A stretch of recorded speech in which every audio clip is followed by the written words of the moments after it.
솔로몬이 여호와의 전과 왕궁 건축을 마치고 솔로몬의 심중에 여호와의 전과 자기의 군거래 그가 이루고자 한 것을 다 형통하게 이루니라.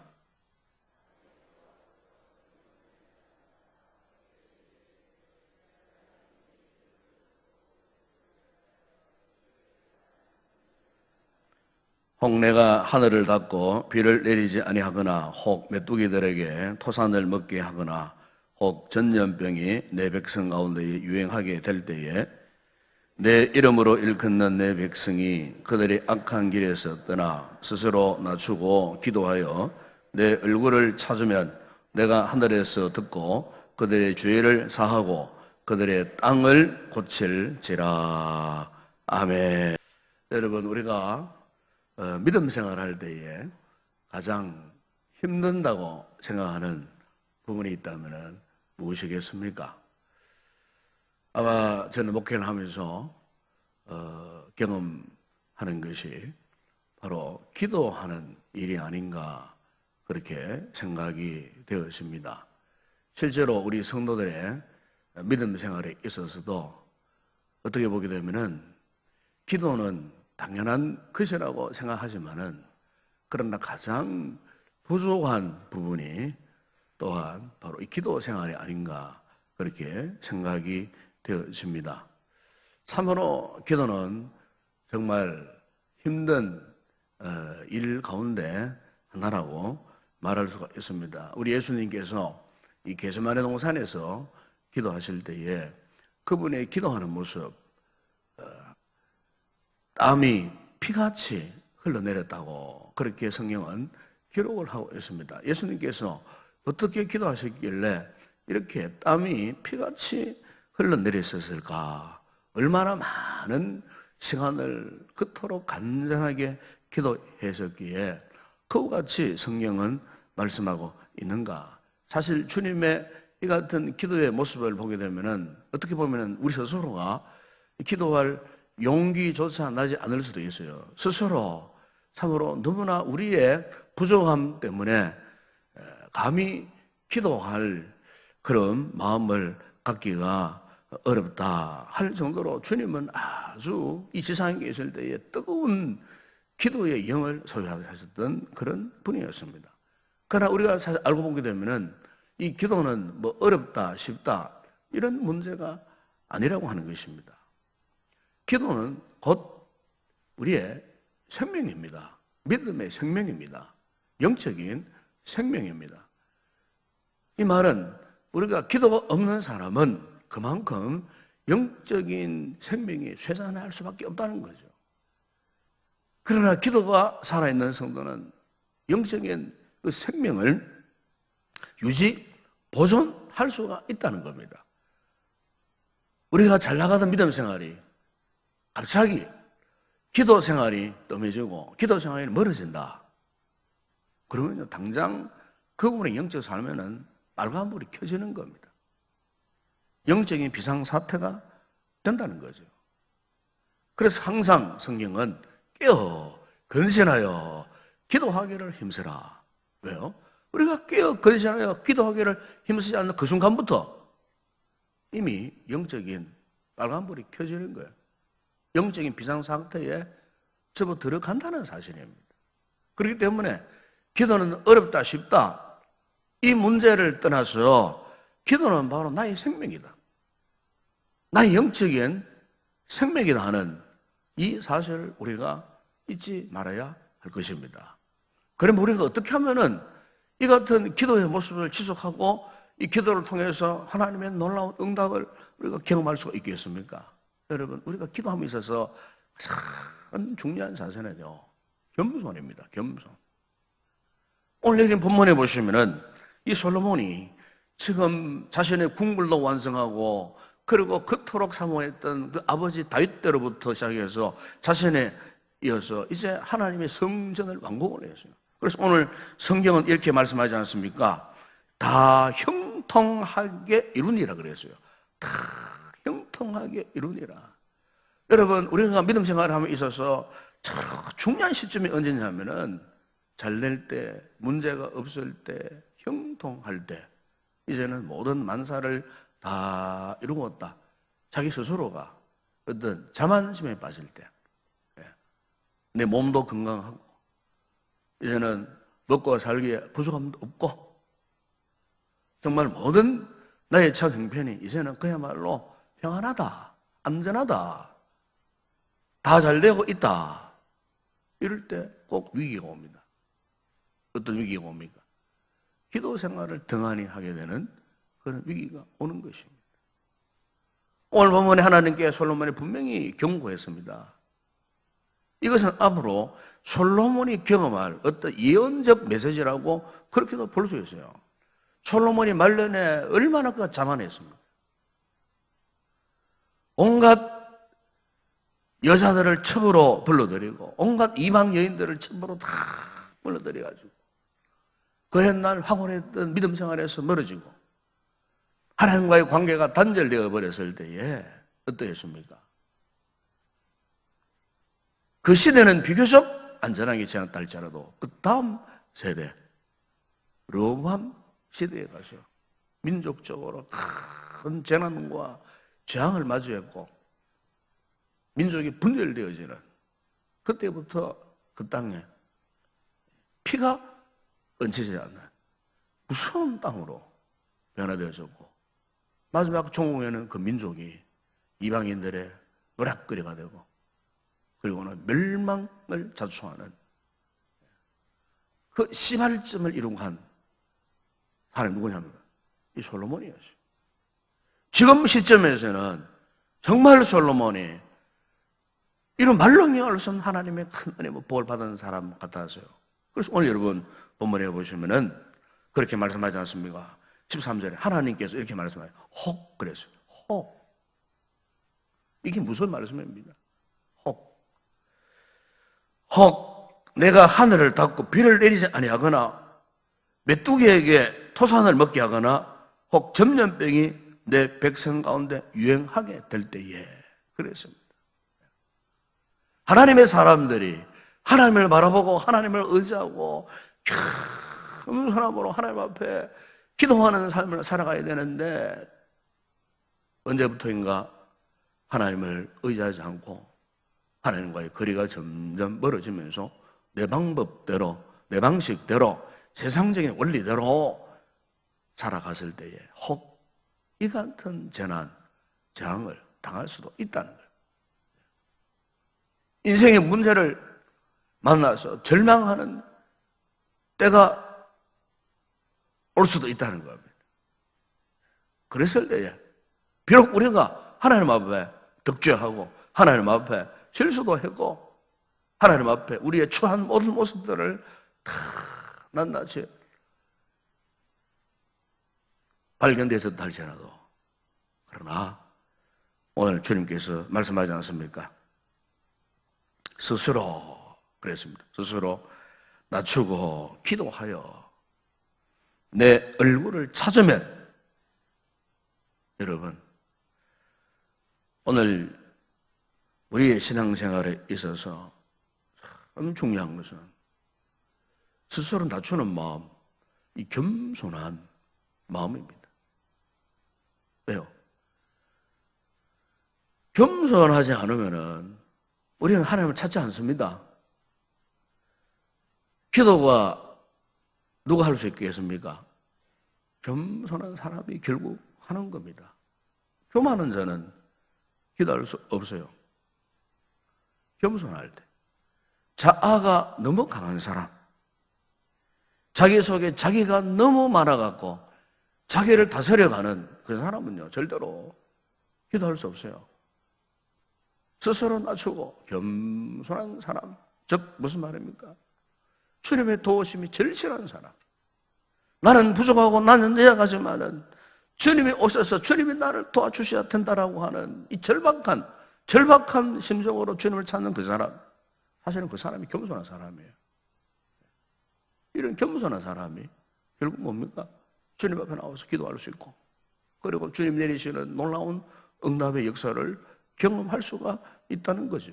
우리가 누가복음 22장 이 43절에 보시면은 예수님께서도요 십자가 지시기 날 밤에 겟세마네 그 동산에서 그 기도하는 모습, 그걸 보시고 하나님께서 예수님에게 어떻게 응답하셨습니까? 천사가 하늘로부터 예수께 나타나 힘을 더하더라 그랬어요. 여러분, 주님께서 얼마나 하나님 앞에 간절히 부르짖고 하나님 앞에 기도했으면요, 히브리서 5장 7절에서는 주님의 이 같은 모습을 이렇게 말씀을 하고 있어요. 그는 육체에 계실 때에 자기를 죽음에서 능히 구원하실 이에게 심한 통곡과 눈물로 간구와 소원을 올렸고 그의 경건하심으로 인하여 들으심을 얻었느니라 그랬습니다. 하나님의 아들이신 예수님께서도 자기를 죽음에서 능히 구원하실 이에게, 그래서 하나님 아버지 앞에 심한 통곡과 눈물로 간구와 소원을 올렸다고 그렇게 말씀하지 않습니까, 여러분? 예수님께서도 그렇게 기도하셨다는 거예요. 예수님께서도 한마디로 이것은 주님의 겸손한 모습이에요. 주님의 겸손한 모습이에요. 오늘 우리에게 있어서 기도함에 있어서 정말로 중요한 이 자세, 이 태도, 바로 이 태도는요, 바로 이 주님의 모습 아니겠느냐 생각합니다.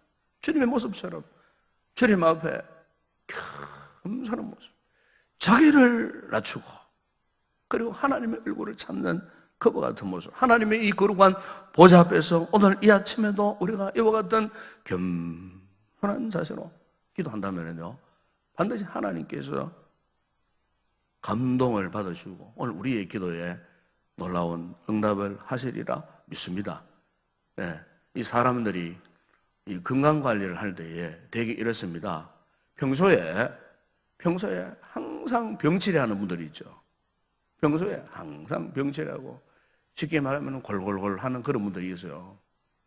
사실 이런 분들은요, 또 오래 사는 경우가 많습니다. 또 오래 사는 경우가요. 그럼 몸 약해하고 골골하고 사흘들이 병치레하고 뭐 조금만 아프면 어떻게 합니까? 병원에 쫓아갑니다. 병원에. 조금만 체온이 올라가는 듯 하면은, 조금만 혈압이 높은 듯 하면은, 조금만 이 컨디션이 안 좋으면요, 당장 이런 분들은요, 그 다음날 뭐 누구라고 말할 것도 없고 그냥 병원으로 쫓아가요.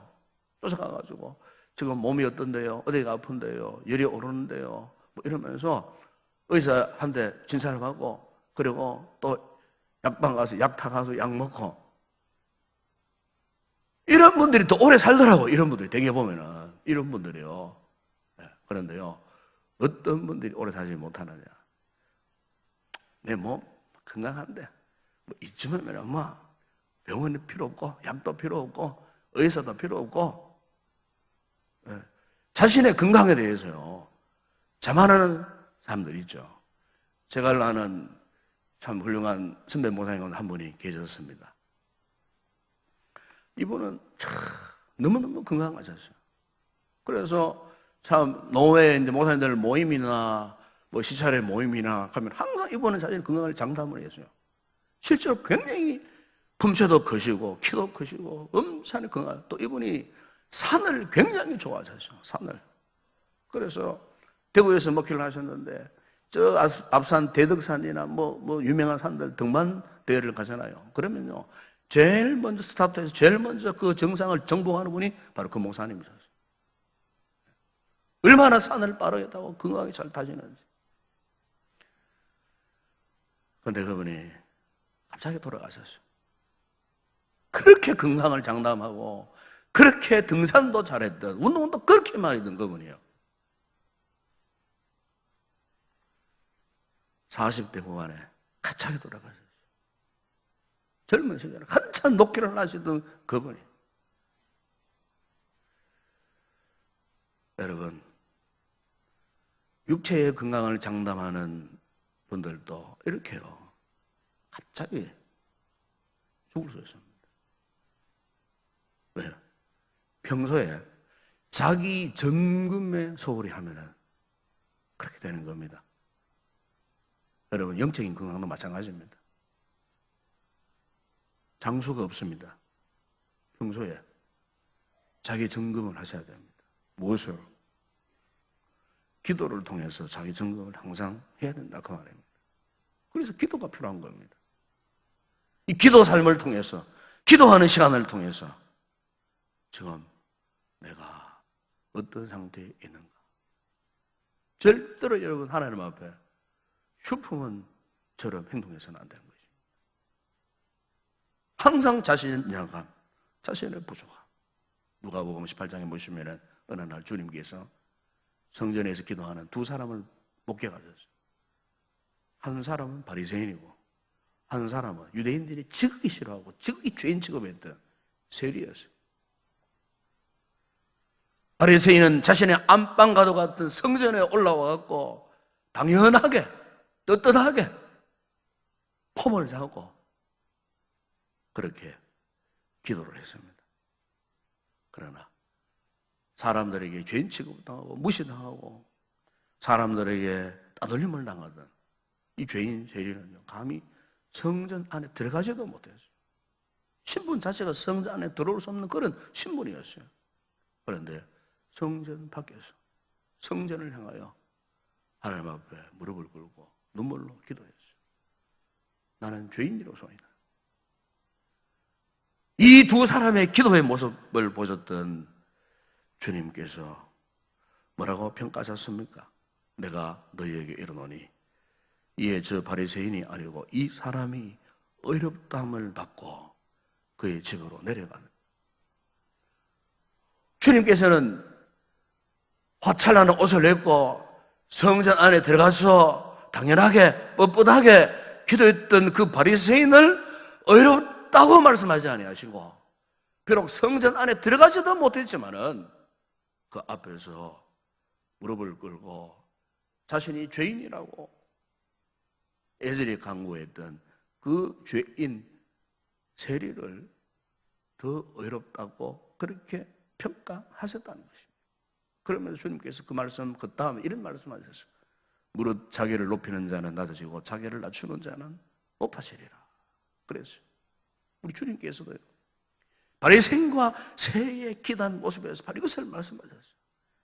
자기를 낮추는 자, 바로 겸손한 자를 말씀하지 않겠습니까? 여러분, 우리의 모든 삶에 있어서도 겸손이 필요하지만은 우리의 이 기도 생활에 있어서도 우리가 겸손하지 않으면요, 이 기도 생활을 지속할 수 없어요.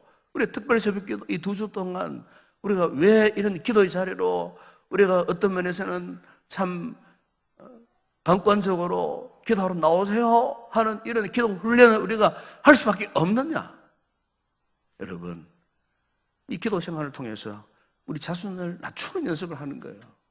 자기가 낮아지는 훈련을 하는 거예요. 왜요? 사람은 본래 자기의 본래의 모습을 모르면요, 이 교만하기가 십상입니다. 자기 모습을 보게 되면 하나님의 거룩한 은혜 영광 앞에서 정말 나의 진정한 사정을 알고 깨닫고 나의 본래 모습을 알게 되면 스스로 낮아질 수밖에 없어요. 정말 나는 하나님 앞에 너무나도 미약하고 미천하고 부족한 인생이구나 하는 이 사실을 깨달으면 깨달을수록 어떻게 합니까? 손을 들고 주님의 손을 붙들 수밖에 없고 주님을 의지할 수밖에 없다는 거죠. 오늘 저와 여러분에게 이 새벽에 이 같은 겸손한 마음을 갖게 되는 은혜를 잊게 되기를 바랍니다. 여러분, 우리가 기도하지 않는다는 것 자체가 무엇인 줄 아십니까? 바로 그 사람은 지금 교만한 상태에 빠졌다 그 말입니다. 예요. 기도라는 것 자체가 하나님께 전적으로 위탁하는 믿음의 행위 아니겠어요? 그리고 기도를 하지 않는다는 말은 내 인생 내가 알아서 하겠다는 거죠. 직장생활 내가 알아서 하고 내 사업장 내가 알아서 하겠고 자식 키우는 거 내가 알아서 하겠고 내 모든 범사 내 스스로 알아서 잘 하겠습니다. 자기 힘으로 하겠다는 거예요. 이것만큼 여러분 교만한 사람이 어디 있겠습니까? 우리가 기도함으로 주님의 놀라운 응답도 받지만은 기도함으로 또 하나 유익한 점은요, 우리가 진실로 하나님 앞에 낮아지는 자가 되고 겸손한 자가 되어져서 하나님의 은혜를 지속적으로 받을 수 있게 된다는 이 놀라운 영적인 유익함이 이 기도 생활 속에 있다는 거죠. 그래서 이사야 66장 2절에 보게 되면은 말씀하셨습니다. 나 여호와가 말하노라 내 손이 이 모든 것을 지었으므로 그들이 생겨나니라. 무릇 마음이 가난하고 심령에 통해하고 내 말을 듣고 뜨는 자, 그 사람은 내가 돌보려니와. 내 말을 듣고 뜨는 자, 심령에 가난하고 애통하는 자, 한마디로 겸손한 사람의 모습이 아니겠습니까? 야고보 4장 6절에 하나님이 교만한 자를 물리치시고 겸손한 자에게 은혜를 주신다 하였느니라. 그렇습니다. 이번이 특세기간 벌써 두 번째 조간을 맞이했습니다만 우리 모두가 이 기도의 보좌 앞에서 하나님 앞에 진실한 마음으로 나아갈 수 있기를 바랍니다. 자신을 정직하게 여러분 고백하십시오. 그리고 자신의 부끄러운 모습을 하나님 앞에 인정하십시오. 그리고 자신을 낮추시고 그래서 겸손함으로 한번 엎드려 보십시오. 그럼 주께서 놀라운 응답과 함께 우리에게 이와 같은 아름다운 마음을 주시고 우리의 삶이 고칠 부분이 있으면 그분이 고쳐주시고 또 치료받을 부분이 있다면 또 그분께서 은혜로 치료하시고 회복케 하시는 놀라운 응답이 있게 될 줄로 믿습니다. 기도하겠습니다. 우리 아버지 하나님 감사합니다. 우리 교회를 축복하시고 지난 한 주 동안도 새벽마다 주님께 나와 특별 새벽 기도로 아침마다 주님의 큰 은혜를 있게 하시고 오늘 둘째 주간 첫째 날 거룩한 주일 아침에 또한 우리가 주님 앞에 나아왔습니다. 이 아침에 주신 이 귀한 말씀 우리가 왜 기도를 해야 되겠습니까? 우리의 인생의 문제라기보다도 먼저 우리가 주님 앞에 어떤 자세로 살아가야 할지 스스로 우리를 낮추고 하나님 앞에 겸손함으로 살아갈 때 은혜를 지속적으로 유지하고 보존할 수 있다는 이 비결, 바로 이 비결은 하나님 앞에 겸손함으로 주님 앞에 기도하는 모습이라고 오늘 성경은 우리에게 말씀해 주셨습니다. 이 특수기간 동안 아버지 하나님 우리의 기도 영성도 이렇게 훈련되어질 뿐만 아니라 우리가 하나님 앞에 날마다 겸손한 모습으로 겸손한 자세로 하나님이 아니시면 이룰 수 없고 하나님이 아니시면 내가 살아갈 수 없고 나의 부족함, 나의 연약함 하나님이 도우지 아니하시면 결코 승리할 수 없다는 이 사실을 먼저 알고 깨닫고 하나님 앞에 겸손히 엎드려서 낮추어져서 참으로 더욱더 주님을 의지하여 믿음으로 살아가기를 다시 한번 결단하는 복된 성도들이 되어질 수 있도록 이 특세기간이 우리의 기도 훈련의 기간이 되게 하시고 우리의 신앙생활의 훈련의 기간이 되어질 수 있도록 그래서 이 특세를 끝나고 이후에는 모두가 기도의 사람으로 거듭나지는 하나님 앞에 겸손한 믿음의 사람들이 되어질 수 있도록 축복하여 주시옵소서. 오늘도 우리가 겸손함으로 주님 앞에 간구하는 모든 기도가 응답되는 이 아침 되어지기를 원합니다. 우리 성도들이 주님 앞에 믿음으로 소원하고 간구하는 부르짖는 기도마다 이 아침도 응답의 놀라운 역사가 있는 복된 아침 되게 하여 주시옵소서. 예수님의 이름으로 기도드리옵나이다. 아멘.